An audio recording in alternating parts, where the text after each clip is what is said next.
Ako nga pala si Nance, panibagong araw, panibagong blessings na naman, kaya tara samahan niyo. Ito nga pala yung unang araw na magtitinda kami, napakalakas ng ulan yan. Pupunta ako na magsaysay para magpagawa ng tarpaulin kaso sarado pa sila, naka-break daw. Kaya nagpasya na lang ako na umuwi muna. Pero bago ako umuwi, bumili muna ako ng buns ng burger para naka-ready na lahat ng gagamitin ko. Pagkabili ko nga ng buns, umuwi muna ako. Ayun nga pala yung mga pinamili ko, galing din kasi ako ng palengke kanina. Nagpahinga lang ako saglit kasi susunduin ko na rin yung kasama ko na si Intoy. Nagdadrive na nga ako, papunta ako sa kanila. Ayun nga pala yung kanila sa Cristobal Court kasi yan, mas madalas kami dyan nagbabasketball sa hapot. Habang inaantay ko si Intoy, pinatiktik ko muna yung upuan ni Basha, basa kasi. Pagkasundo ko nga sa kanya, binaba ko na siya sa bahay at nagpasya na akong bumalik ng servan para kunin yung tarpaulin. Kaso napansin ko wala na akong gas kaya kailangan ko munang magpagas kasi pa-empty na rin eh, mahirap matirikan. Dito nga pala ako nagpapagas sa petrol kasi dito lang yung pinakamura. Kaya salamat petrol kasi meron kayong ganyan dito sa Olongapo. At pagkatapos ko nga magpagas, agad-agad na rin ako pumunta ng Servant. Ayun nga pala yung inabot ng 100 ko.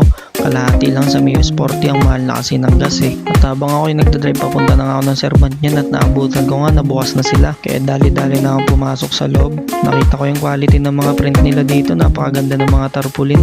Tapos napaka-okay pa ng assist. Ayun na nga pala yung tarpaulin, di ko na na-video, nalakas kasi ng ulan. Kaya tinawag ko na si Intoy, sabi ko kabit na namin yung tarpaulin kasi mahirap yung gagawin namin dito at lalagyan pa namin to ng mga bracket para kumapit yung apat na butas. At agad-agad niya naman akong tinulungan ng makabit nga namin. Ayun yung resulta, napakaganda. Kaya natuwa din ako, nag-video din ako sa sarili ko at sabi ko okay. Nung nakita na nga ng mga tao na meron ng tarpaulin sa labas, meron na agad bumili sa amin mga customer kaya nag-assist na kami dalawa ni Intoy. May mga bumili ka agad ng burger tsaka fries tapos may nag-order ka agad ng tacos. Ayun si Intoy, makikita niya nagluluto. Ito nga pala yung ginawa namin tacos, diba napakasarap, 69 lang yan. At sumunod ng sumunod, kinagabihan, ang dami naman bumili. Halos maubos na yung burger namin kasi nakita na nila yung tarpaulin sa labas. Kung gusto nyo pala matikman ng aming produkto, dito lang yan sa Nephilim's Food Trip sa Santa Rita, malapit sa Elementary. Gusto ko nga rin pala magpasalamat kay Intoy dahil sinasamahan niya ako. Alam kong balang araw magiging successful din kami. Paalam!